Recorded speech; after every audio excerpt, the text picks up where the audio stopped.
지난주 화요일부터 보라 5차 양육 훈련이 시작됐습니다. 처음 시작할 때는 뭐 어떻게 될지 모르고 대안으로 시작했던 것이 벌써 1년에 2번씩 해서 이제 5차 훈련까지 왔는데요.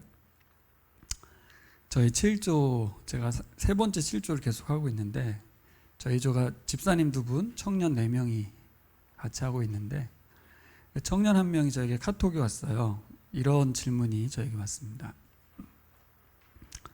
목사님, 저 리뷰 페이퍼 정리하다가 궁금해서 질문 드려요.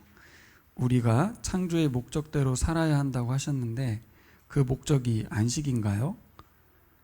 이렇게 왔어요. 그래서 현지 형제 뭐라고 대답하겠어요? 네, 이렇게. 순간 저는 뭐라고 대답해야 되지? 순간 뭔가 멈칫했어요. 그리고 제가 이렇게 답을 했어요. 자매 질문이 참 좋네요. 그리고 다음이 창조의 목적이 안식이니 우리가 안식하는 게 목적이 맞네요. 이렇게 썼어요. 자신 있게 뭐 이렇게 바로 반응이 일어나지 않고 잠깐 멈칫하게 됐어요.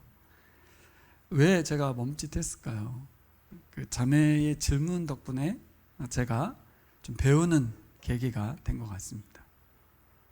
그렇구나. 창조의 목적이 안식이니까 우리가 창조의 목적대로 산다는 것은 안식을 위해 사는 것이네. 근데 제가 왜 잠깐 멈칫했겠습니까? 이 목적이라는 단어, 놀랍게도 어제 PSP 핵심 단어가 목적이잖아요. 그죠? 목적이라는 단어를 들으면 뭔가 이루고 쌓고 추구하는 것에 대한 어떤 그런 단어로 인식이 되는데, 창조의 목적이 안식이라는 건 내가 알고는 있었는데, 그러면서 창조의 목적대로 살아가라고 하셨는데 그럼 그 목적이 안식인가요? 그러니까 이 말은 안식을 위해서 살아가야 한다, 이런 말이 되는 거란 말이에요. 그래서 왜 이게 헷갈렸을까? 왜 이게 멈칫될까? 여러분은 멈칫이 안 됩니까? 이론은 동의가 되고 알고 있는 얘기지만 실제 여러분 우리가 창조의 목적대로 안식을 위해 살아가는가? 이런 질문이 잠깐 생기는 거고, 다른 어떤 목적이 존재할 거라고 생각을 하고 있기 때문에 멈칫하는 거거든요. 지금 자연스럽게 두 가지 질문으로 이어졌어요. 첫 번째는 여러분도 한번 생각해 보세요. 첫 번째 질문은 과연 내가 창조하신 목적대로 안식을 위해서 살아가고 있는가?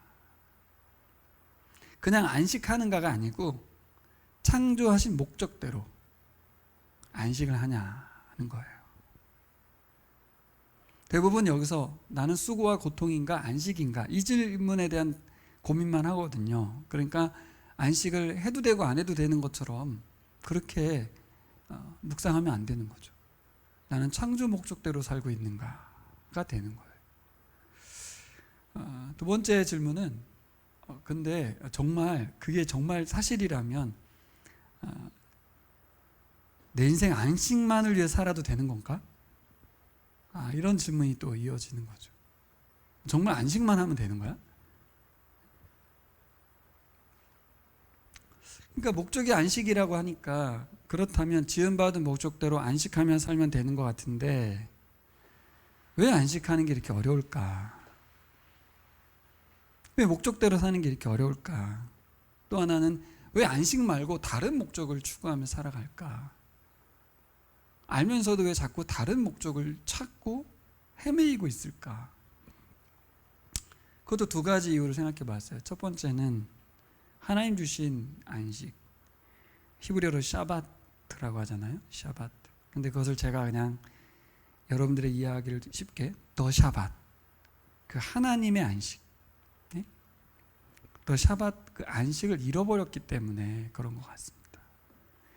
하나님이 주신 그 안식을 잃어버린 상태가 되어버리니까 안식을 못 누리는 거예요. 안식을 잃어버렸다가 이제 첫 번째고, 두 번째는 또 샤바트 그 대신 다른 것으로 대체했기 때문에 그 안식이, 하나님의 안식이 다른 것으로 바뀌어 있는 거예요.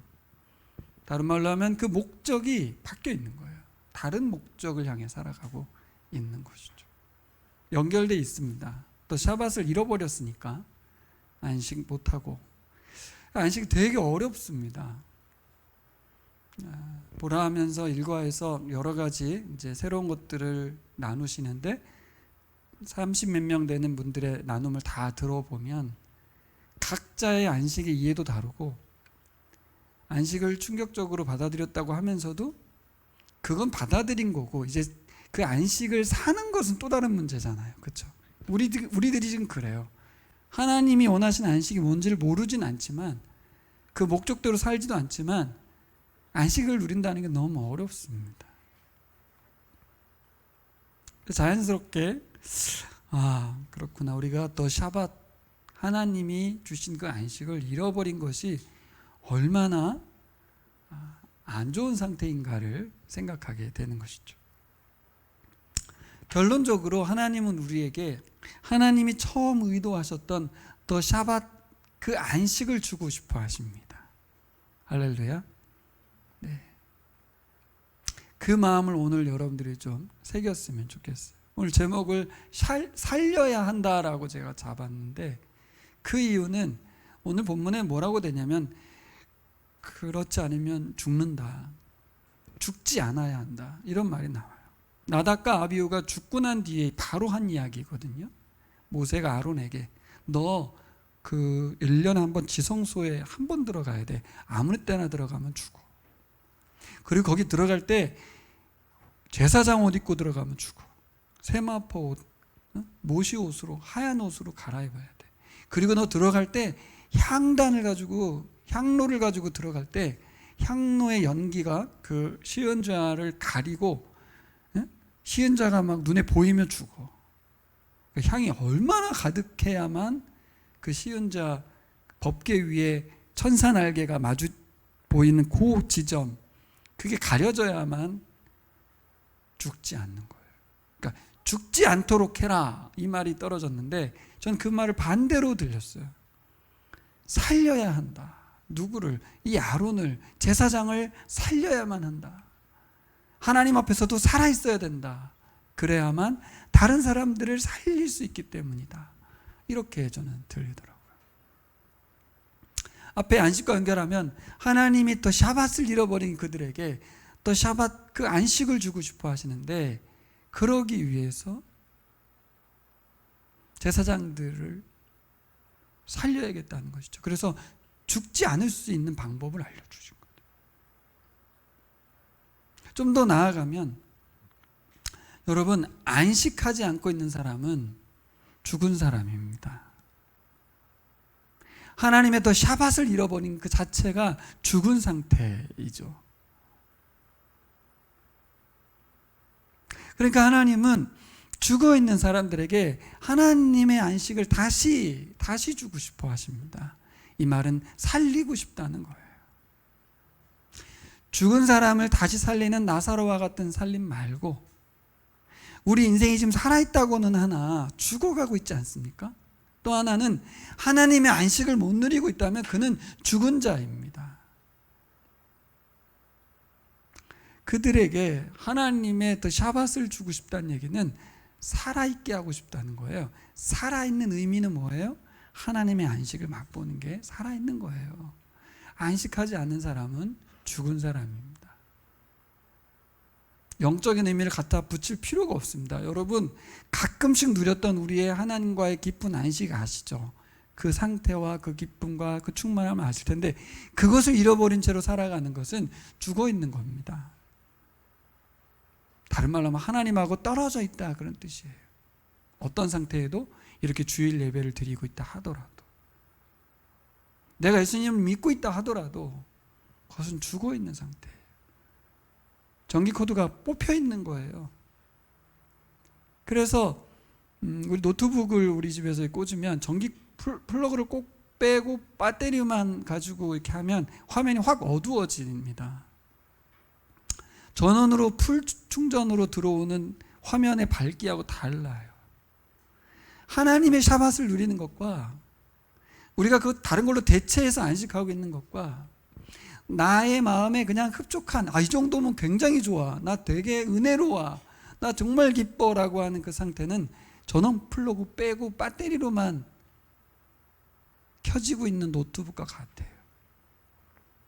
그냥 밝기로 비유했다면 이것을 상태와 우리의 행복감과 기쁨이라고 하는 정신적인 것과 하나님과의 관계와 사람들과의 관계 속에서 오는 그 시너지, 그 에너지, 이런 것들로 생각해 보면 정말 맛있는 음식을 두고도 사탕 하나 먹으면서 만족해하는 아이와 같을 수 있어요. 하나님이 꿈꾸고 계신 그 더 샤밧을 누리고 있는 사람들 만들고 싶어 하시는데 우리는 다 필요 없습니다. 그래서 안식이 없는, 하나님을 알지 못한 이 세상 사람들은 뭘 추구하게 돼 있어요? 쾌락을 추구하게 돼 있죠. 이 쾌락이라는 것이 어떤 막 저질스러운 어떤 즐거움, 그런 게 아닙니다. 뭐예요?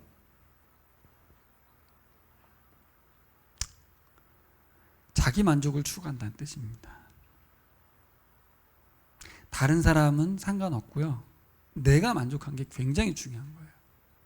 이 세상 사람은 다 그렇게 살아갑니다. 선행을 하더라도 자기 만족을 위해서 하게 되죠. 하지만 하나님의 안식을 누리고 있는 사람은 다릅니다. 나만의 만족, 나만의 안식으로는 도저히 살아갈 수 없어요. 왜냐하면 관계 속에서, 하나님과의 관계 속에서 오는 안식을 알기 때문에 다른 사람들이 불편하고 힘든데 나만 평안하고 기뻐서는 도저히 살아갈 수가 없어요. 왜? 하나님의 눈이 나에게 있어서 다른 사람이 보이기 때문에 그렇습니다. 레위기 말씀은 놀랍게도 이제 이후로 오늘 본문 수요일까지잖아요. 그리고 목요일까지인가요? 그리고 다음번에 레위기 할 때 드디어 이웃과의 관계 속에서의 말씀들이 펼쳐지는데요. 그 중심에 16장이 있습니다. 왜 제사 드리고 왜 속죄일을 만들었냐는 것이죠. 왜 레위기 말씀을 주셨냐는 거예요. 하나님께 제사 드리는 것만 우리가 있는 줄 알았는데 참된 안식은 하나님께 제사 드리는 것이 아니고 하나님과 만나는 것만이 아니라 결국 일상에 가서 사람들과 살아갈 때에 안식을 할 거냐는 거죠. 그 일상생활 속에서의 안식을 위해서 오늘 16장 속죄일 규정이 있습니다. 어떻게 하면 사람이 더 샤밧을 누리며 살아가게 할 수 있을까? 이 고민의 끝에 결정에 레위기 16장이 위치하고 있습니다. 속죄일 규정을 주셨어요. 결국 이 속죄일 규정을 통해서 하나님께서 계획하셨던 안식, 하나님의 그 주시고 싶어 하시는 참된 샬롬이 시작됩니다. 그러니까 오늘 이 본문이 제가 설교를 준비하지 않았다면, 제가 이렇게까지 깊이 묵상하지 않았다면 이렇게 안 보였을 거예요. 여전히 그냥 1년에 한 번 들어가서 죄 씻음 받는 날이구나, 그 규정을 주셨구나, 이렇게만 보일 텐데 어떻게 보니까 보라와도 연결이 되고 일강을 했던 이 주간에 이제 오늘 내일 이렇게 묵상해 가는 거 아니에요? 16장을 미리 땡겨온 거죠. 먼저 우리가 목적에 대해서 나누겠습니다. 여러분, 우리는 하나님이 우리를 향한 목적이, 특별히 창조하신 목적이 다른 데 있다고 생각하며 살아가기가 일쑤입니다. 다른 사람 얘기도 할 것 없고 제가 그랬어요. 제가 보민이나 나도, 보민이 잘 듣고 있을 거야 아마. 아까 보미가 그 성경 공부 끝나고 기도하는데 정말 깜짝 놀랐어요. 그 사용한 언어와 기도의 내용이 정말 이루 말할 수 없는 감동과 은혜가 있더라고요. 녹음을 한번 해줘야 될 것 같아요. 교인들이 들으면 정말 깜짝 놀랄 거예요. 짧게 기도하지도 않고 거의 한 3, 4분 정도 기도를 하거든요. 근데 거기에 사용된 단어가 정말 놀라워요. 나는 정말 이게 어떻게, 우리 아빠 엄마의 그 어떤 믿음과 신앙이 고스란히 흘러가 있는 것 같아요. 그래서 지금도 아주 잘 듣고 있는 것 같아요. 제가 20대 초반에 제일 힘들었던 것이 바로 뭐냐면 내가 무엇을 위해 살아가야 하는가라는 질문이었어요. 왜냐하면 제게 부모님 배경이 없었고 또 학력이 또 짧았고 가장 결정적으로 잘하는 게 하나도 없었어요. 그러니까 저 스스로 볼 때 내가 뭘 할 수 있을까? 나 같은 사람을 누가 쓸까라는 생각을 했던 거죠. 주어진 상황 속에서 성실하게 최선을 다해 살고는 있지만 막연한 미래가 너무 암담하고 뭔가 짙은 안개 같은 그런 20대 초반이었습니다. 그러니까 일상을 살아가는 게 항상 붕 떠 있는 것 같았어요. 그 느낌을 가졌던 이 회중 중에 누군가 제가 그런 시기를 살았던 사람을 제가 알고 있는데 붕 떠 있는 느낌? 도대체 내가 존재감이 없는 상황? 그러면서도 내 마음속에 뭐가 있냐면 도태되면 안 돼. 어서 빨리 이 시대를 따라가야 돼. 앞서가지 못하더라도 뒤쫓아는 가야 할 거 아니야? 막 이런 생각.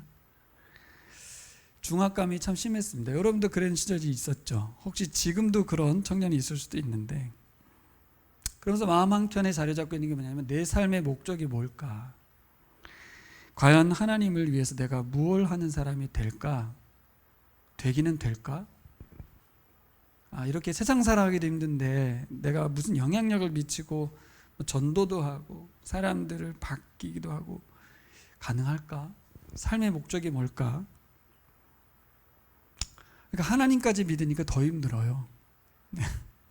하나님을 위해서 뭘 또 해야 될 것 같은 느낌까지 드니까 힘듭니다. 여러분, 질문을 하나 하겠습니다. 우리가 잘 알고 있는 것이지만 우리의 삶의 목적이, 창조의 목적이 안식이라는 것에 동의가 됩니까?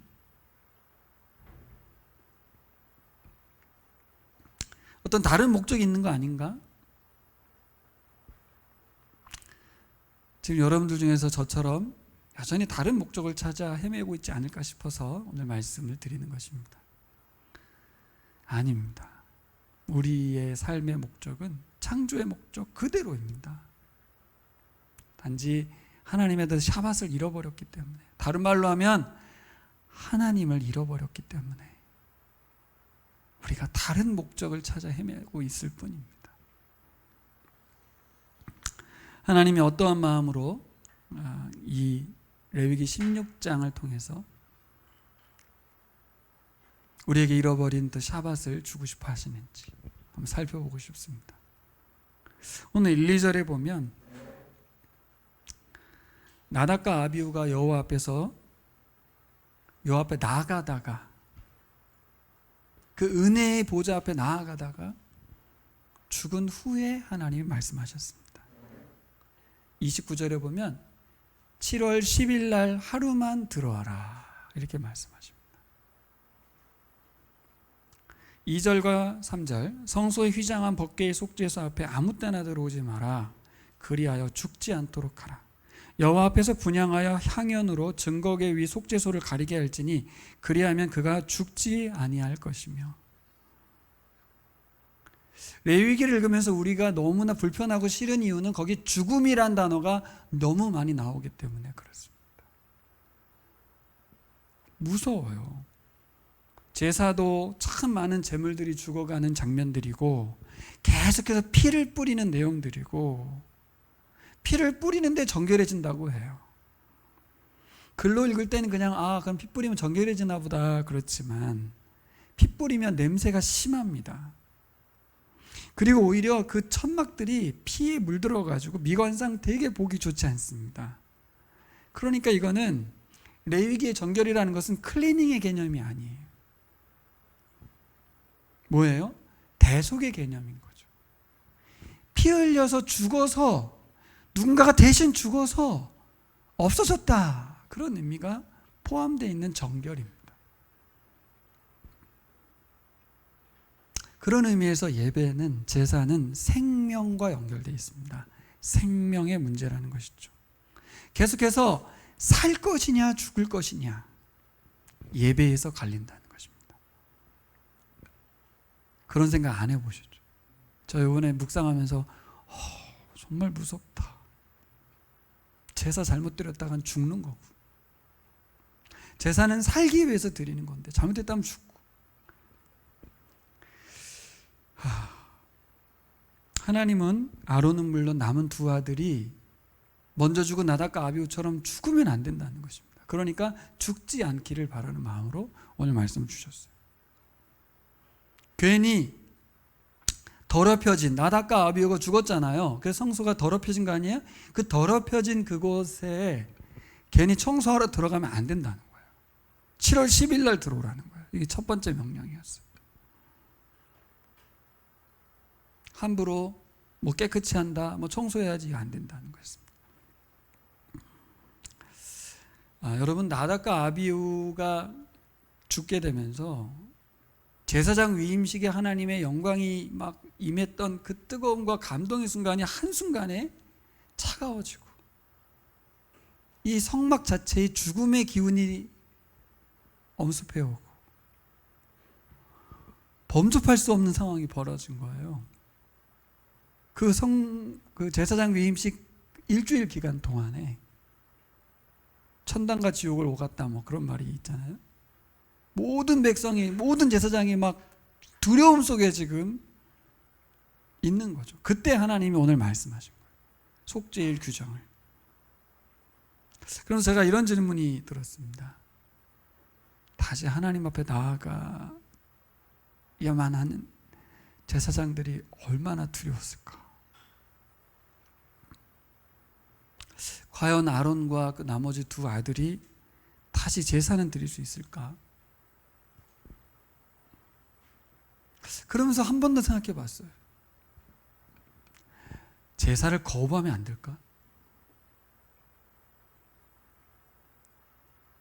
그냥 제사 안 드리면 되지 않나? 꼭 드려야 되나? 제사장 그거 안 하면 안 되나?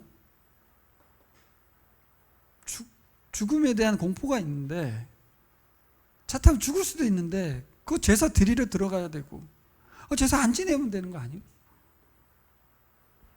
생명을 잃을 수 있는 이 제사를 굳이 드려야 되나?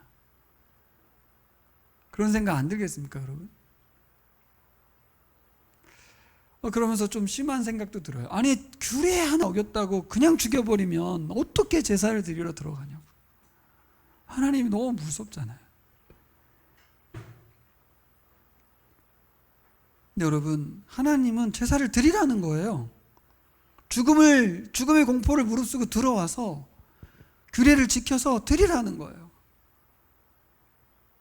이거 순종해야 되는 거예요? 나 죽을 수도 있는데. 생각해 봤습니다.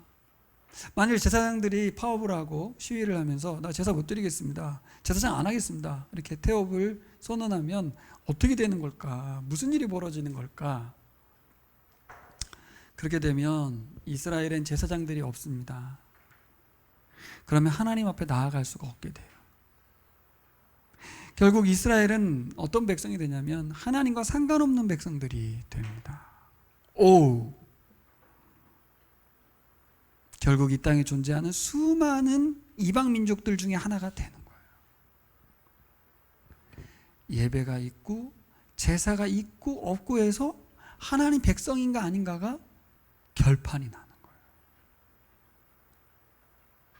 제사장이 없으면 하나님께 나아갈 수 없어요. 제사장이 없으면 제사를 드릴 수 없으므로 하나님 백성이 아닌 게 돼요.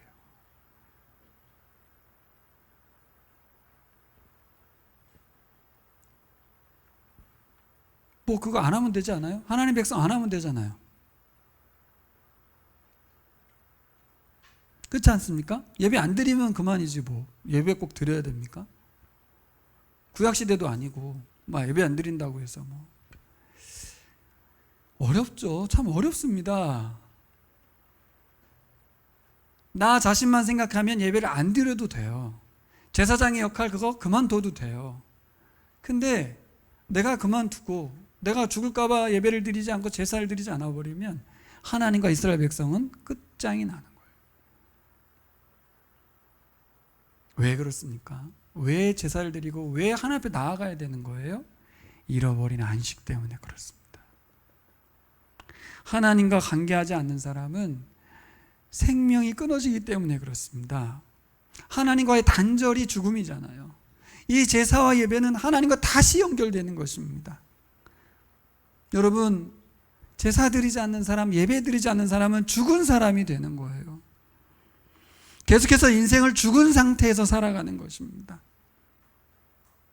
그렇군요. 지금 그런가요? 예배를 드리지 않는 것은 죽은 것입니다가 되는 거예요. 저도 이 원리를 만나고 나니까 예배 안 드리는 건 죽는 거구나. 죽이겠다 이게 아니라 스스로 난 죽은 상태에서 살겠다는 선언이 되는 거구나. 왜 그래요? 예배를 통해서 하나님의 생명이 흘러오기 때문에 그렇습니다. 그래서 하나님이 뭐라 그래요? 오늘 다른 말로 제가 제목을 바꿨잖아요. 살려야 한다. 살려야만 한다. 마치 의사가 죽어가는 환자를 살리기 위해서 간호사들과 함께 막 살려야 한다, 살려야 한다는 것처럼 이 백성을 살리고 싶으신 하나님이 아론에게, 모세에게 말하여 아론에게 죽지 않도록 하라.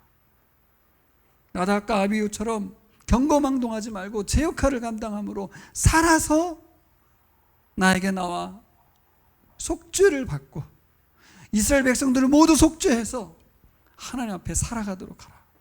하나님의 안식을 누리도록 하라. 라는 명령이 주어진 것입니다. 여러분, 예배는 계속돼야 합니다. 하나님이 원하시는 거예요. 왜? 우리를 살리는 곳이기 때문에 그럽니다.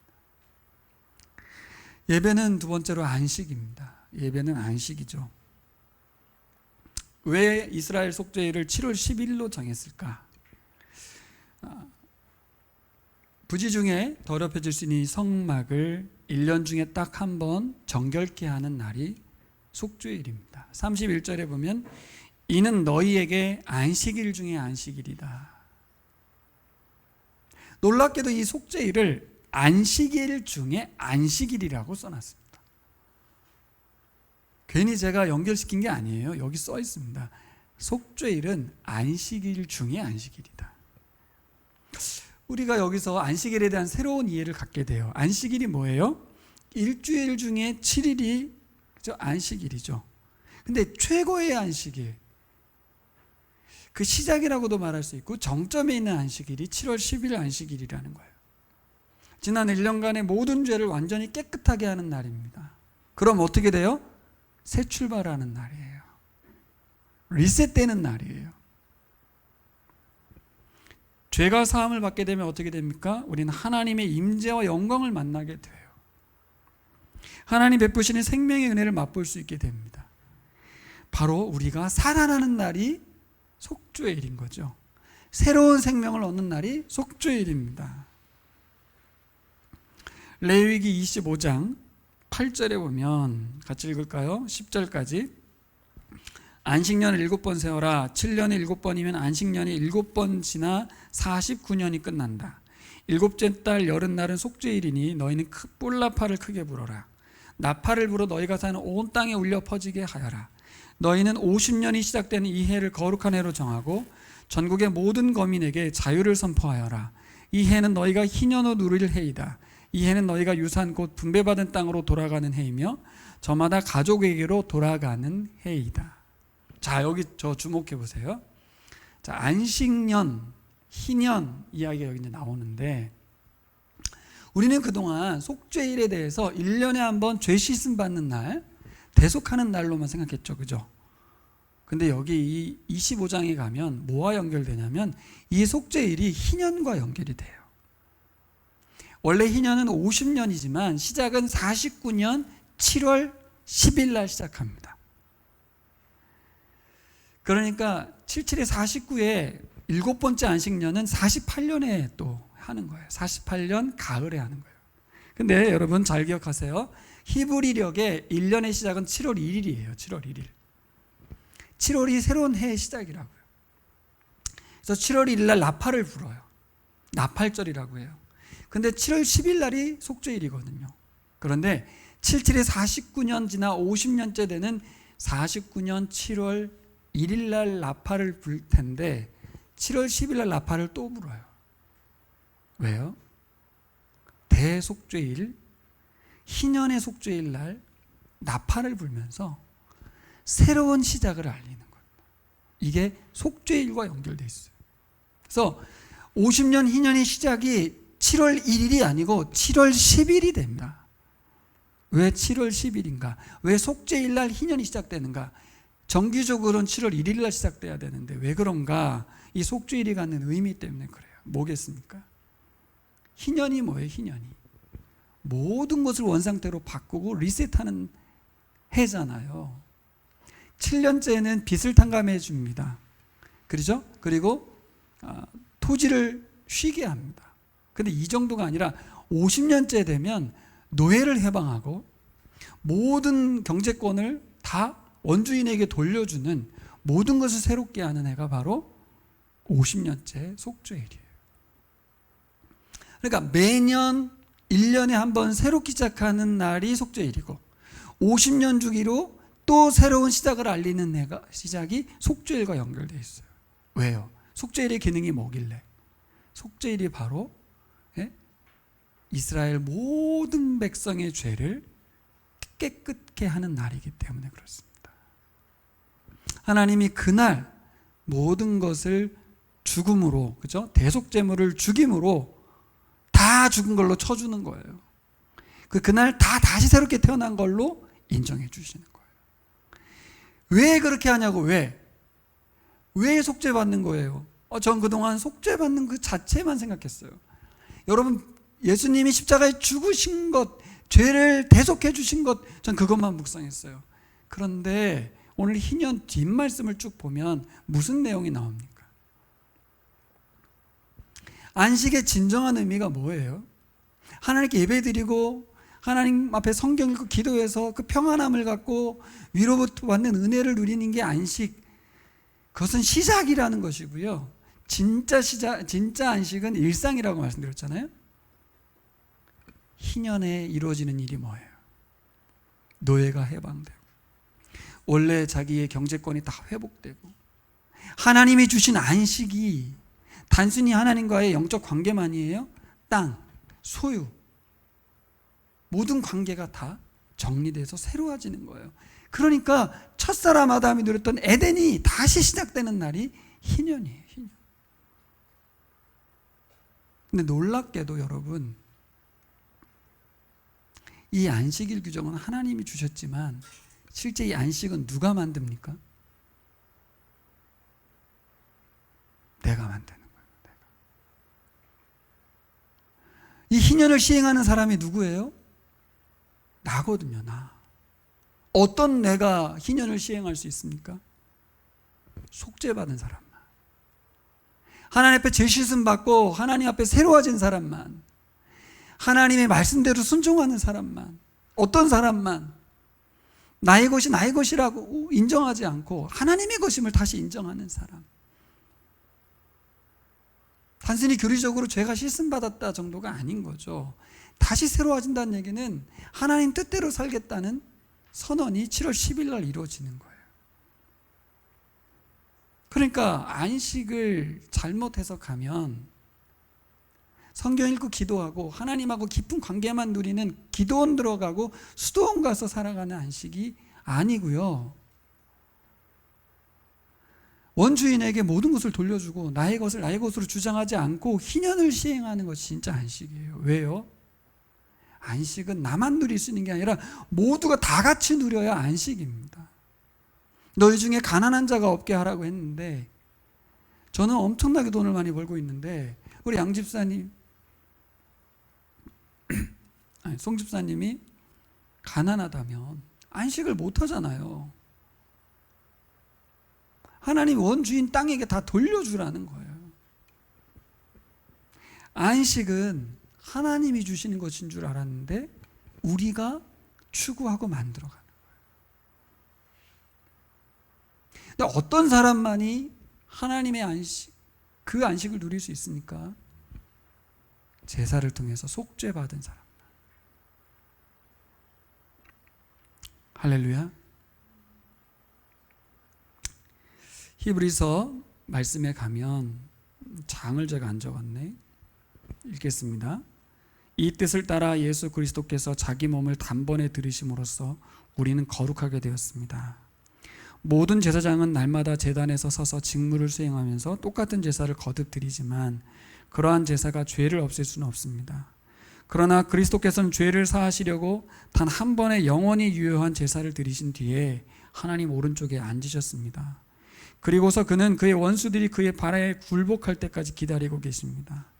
그는 거룩하게 되는 사람들을 단 한 번의 희생제사로 영원히 완전하게 하셨습니다. 여러분, 이제 우리에게는 1년에 한 번 속죄일도 필요 없고 50년에 희년에 드리는 속죄일이 필요 없는 예수 그리스도를 통해서 완전히 죄 씻음을 받은, 하나님 말씀 순종하여 희년을 이 땅 가운데 시행하며 살겠다는 선언을 한 사람들인 것입니다. 할렐루야. 하나님의 더 샤밧은 아담이 태어났을 때는 존재 자체가 안식을 누릴 수 있었어요. 그 첫 시간이 안식이었어요. 그럼 지금 우리가 생각하는 것처럼 소파에 누워 쉬고 일을 그치고 탱자탱자 놀고 쾌락을 추구하고 자기 만족을 추구한 게 아니죠. 그 첫 번째 안식은 뭐예요? 하나님 안에서 이 땅을 경작하고 다스리고 정복해 가면서 맡겨진 사명을 다 감당하는 거였어요. 근데 그걸 잃어버리고 나니까 우리가 일하는 것, 수고하고 애쓰는 것이 다 고통이 되어버렸어요. 그게 안식이 아닌 게 되어버렸어요. 우리의 책무를 감당하고 우리의 사명을 감당하는 모든 것이 안식의 범주에 포함되어 있었어야 되는데 분리가 돼서 우리가 추구하는 안식은 넓은 평수의 아파트와 좋은 차와 우리 자녀들이 안전하고 고위직에 올라가는 그 안식을 추구하고 있단 말이죠. 내적인 평안과 기쁨을 추구하며 산단 말입니다. 그러니까 이것으로 대체된 안식 때문에 우리는 하나님의 안식을 잃어버린 거예요. 바꾸셔야 돼요. 십자가에서 죽으시고 다시 하나님이 주시고자 하는 안식으로 바뀌셔야 돼요. 그 첫 번째가 예수 그리스도 십자가의 복음이고, 그 은혜 안에 사는 사람이 안식을 추구하고 안식을 만들어내면서 안식의 명령을 이 땅 가운데 시행하면서 살아가게 됩니다. 할렐루야. 그래서 우리 중에 아픈 자가 없고 가난한 자가 없으며 제 역할을 감당하고 하나님과의 관계에 정말 정상적이고 건강하며 서로 간의 영적 교제가 충만할 때 우리는 안식의 질이 굉장히 높아지겠죠. 샬롬이라고 말하잖아요, 그걸요. 근데 너무 개인주의 시대가 돼서 각자 알아서 살고 각자 신앙생활하고 그래서 주일날 모여가지고 집합처럼 예배 한번 드리고 쑥 빠져나가고, 큰 교회만 그런 게 아니라 작은 교회도 그럴 수 있죠. 개인주의 시대고 자기중심 시대이기 때문에. 세 번째로 제가 주목했던 말씀은 16장 29절, 31절, 34절에 나온 말씀인데요. 읽겠습니다. 다음은 너희가 길이 지켜야 할 규례이다. 일곱째 달 그 달 10일은 너희가 스스로 고행을 하는 날이니 아무 일도 하여서는 안 된다. 이것은 이스라엘 사람이거나 너희와 함께 사는 외국 사람이거나 다 지켜야 한다. 31절 이날은 너희가 엄격하게 지켜야 할 안식일이다. 너희가 스스로 고행을 하는 날이다. 이것은 너희가 길이 지킬 규례이다. 34절 위에서 말한 것은 너희가 이스라엘 자손의 모든 죄를 속하려 할 때에 한 해에 한 번씩 길이 지켜야 할 규례다. 이렇게 모세는 주님께서 분부하신 대로 아론에게 일러주었다. 속죄일을 명하시면서 하나님 이런 말씀하셨어요. 너희는 영원히 이 규례를 지킬지니라. 개역성경에 그렇게 돼 있고, 길이 지켜야 한다는 말이 영원히 지켜야 된다는 말입니다. 쉽게 말하면 영원히 지켜라 이런 말로 볼 수 있습니다. 근데 여러분 생각해 보세요. 한번 생각해 보세요. 우리는 죽는데 어떻게 영원히 지킵니까? 그래서 영원히 지키라는 말을 시행하기 위해서 우리에게 필요한 게 뭐예요? 다음 세대에게 이 안식일, 속죄일, 희년 규례를 알려줘야 돼요. 그래야 영원히 지켜지기 때문에. 근데 지금 여기 있는 우리 자녀들만 해도 그런데 예배가 뭔지, 예배를 왜 드려야 되는지 전달할 수 있습니까? 설득시킬 수 있습니까? 걱정이죠. 10년 뒤에 우리 아이들이 20대가 되는 그때에 과연 예배를 드릴 수 있을까? 진정한 예배자가 될까? 고민이 많습니다. 어떻게 해야 될까요? 이 영원히 지키라고 하신 이 규례를 어떻게 지켜내게 할 수 있을까요? 우리 예랑이가 진정한 예배자가 되게 할 수 있을까요? 방법은 하나밖에 없습니다. 하나님이 우리에게 주시고자 하는 샤밧을 누리는 우리가 돼야 돼요. 부모님들이 어떤 마음과 자세로 안식을 누리며 사는지 다 보이거든요. 우리 청년들도 그래요. 청년들에게는 뭐가 있냐면 바쁘거든요. 어떤 것에 하나님께 집중하기보다는 많은 바쁜 일정과 생각이 있어요. 근데 그 중에 최우선순위에 하나님의 안식이 정해져 있냐는 거예요. 하나님과의 관계 속에서 하나님의 목적대로 살아가는 삶이 청년의 시기에 우선순위로 잡히냐는 거죠. 그걸 우리 학생들이, 선생님이 우리 청년들을 보고 배우게 되죠. 방법이 없어요. 이론으로는 예배를 설명할 수 없어요. 이론은 예배를 왜 드려야 되는지 말할 수 없어요. 하지만 엄마 아빠의 삶의 방향이 참된 안식을 향해서 발버둥 치고 그것을 시행하고 희년을 추구하고 안식년을 추구하는 삶인 것을 볼 때에, 그러면서 11조하고 아까워하고 교회 생활하면서 막 불평하고 원망한 모습을 볼 때에 예배는 왜 드리는 거야? 난 안 드릴래 저런 예배. 이렇게 되는 거거든요. 그러니까 이론으로는 안 되는 거예요. 진짜 하나님 앞에 속죄를 느끼고 예수 그리스도의 십자가의 복음이 아니고서는 우리가 희년과 안식년을 추구하지 않게 됩니다. 왜 내 재산을 남에게 주어요? 그럴 일은 없죠. 우리 아이들이 유산을 넘겨주지 않고 내가 가지고 있는 모든 재산을 딴 사람에게 주면 아이들이 불평불만할 수는 있으나 성경을 보고 나서 말하겠죠. 우리 엄마 아빠는 참된 안식을 추구하며 살았구나. 두 번째, 제가 꼭 여러분들에게 마지막으로 드리고 싶은 말씀은 너희 영원히 이 규례를 지킬지니라 라고 하신 말씀이, 하나님 뒷짐지고 있을 테니까 니들 알아서 계속해서 그 제사 드려야 돼. 속죄의 제사 지켜야 돼. 예? 번제물과 속죄제물 계속 바쳐야 돼. 하고 뒷짐지고 계신 분이 아니라는 거예요. 그럼 어떻게 하신다는 거예요? 우리에게 예배드리라고 하고 절만 받고 앉아있는 그런 신이 아니라는 거죠. 이 말씀 속에 뭐가 담겨 있어요? 앞으로 오는 모든 세대가 하나님께 예배드릴 수 있도록 하나님이 일하시겠다는 뜻이 담겨 있다고 좀 봅니다. 요즘 젊은 애들 싸가지가 없어. 이 말은 고대의 기록에도 남아있다고 하죠. 근데 다음 세대는 걱정이 심한데 역사를 보면 지금 예배를 가장 잘 드리고 있지 않나요? 하나님은 구경꾼이 아니세요. 우리가 우려하는 것처럼 다음 세대가 예배는 드릴까? 예배에 대해서 알기는 할까? 그렇지 않습니다. 하나님이 일하세요. 그들을 예배자로 세우고 영원히 예배하는 자로 만들 것입니다. 이 말은 영원히 예배받고 싶지 않다는 건 아시죠? 무슨 말인지 처음과 연결시켜서 하나님의 안식을 모든 세대에게 계속해서 맛보게 해주시겠다는 하나님의 계획이잖아요. 예배를 통해서. 그럼 하나님은 어떤 방법으로 우리 다음 세대를 책임지시고 예배자를 세우겠습니까? 먼저 하나님의 은혜를 입었던 우리를 통해서. 우리 부모님은 내가 보기엔 아닌 것 같은데 성경을 읽고 또 주위를 돌아보니 어떤 분은 참된 안식을 추구하며 하나님 나라를 살아가는 그 모습 속에서 저것이 바로 하나님이 원하시는 인생이구나. 저게 하나님의 창조 목적대로 사는 것이구나를 배우게 되는 것이죠.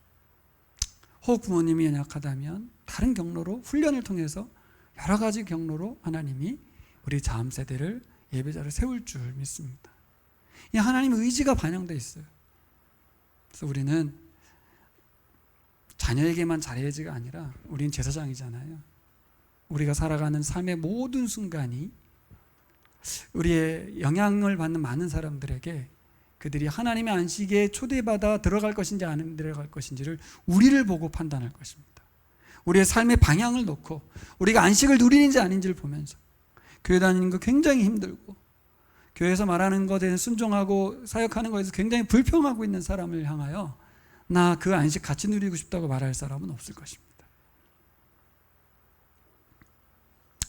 정리해 보겠습니다. 여러분, 처음 사람 아담이 누렸던 그 안식을 잃어버린 그 상태로 죽음을 향해서 경쟁하듯 달려가고 있는 사람들을 향해서 샤밧, 멈추라고 하신 분이 하나님이십니다. 우리가 그리스도인이면서도 세상 사람들하고 똑같이 죽음을 향해 달려가는 것처럼 오늘 하루를 죽은 사람처럼 살아가셔서 불쌍하게 살지 마시고 하나님이 샤밧, 멈춰, 이 말씀의 은혜를 누리셨으면 좋겠습니다. 내가 너와 함께 있어 안식을 맛보게 해주고 싶다 하시는 하나님의 마음을 느꼈으면 좋겠습니다. 그럼 우리가 이 땅에 선택을 두 가지 할 수 있습니다. 내가 원하는 삶을 살면서 죽음을 두려워하면서 그렇게 불안하며 살아갈 것인지, 나의 삶의 이유를 진정한 안식을 추구하며 예배하며 살아갈 것인지, 이 둘 중에 하나예요. 딴 거 없습니다. 하나님 우리에게 어떤 걸 선택하길 원하신지 다 아시잖아요. 그렇죠? 전 이렇게 생각했으면 좋겠어요. 여러분이 선택이 잘 안 되면 우리 부모님이 나를 보면 어떤 마음이실까? 수고와 고통에 자기 만족을 위해서 달려가는, 죽음을 향해서 내달리고 있는 자녀를 보는 심정과 부모를 믿고 신뢰하며 기쁨을 누리며 평안하게 사람들을 사랑하고 섬기며 살아가는 그 자녀를 보는 마음, 완전 다르겠죠. 이것이 바로 예배입니다. 속죄를 통한 새로운 1년, 그것이 바로 예수 그리스도의 십자가의 대속의 은혜고 새 생명의 시작입니다. 하나님 우리를 살리려는 마음으로, 그 일념으로 끊임없이 우리에게 예배를 요구하셨던 것처럼 우리도 사람들을 살리기 위해서 예배자가 되기를 소망합니다. 또한 안식을 누리며 살아가는 여러분 되시기를 소망합니다. 기도하겠습니다.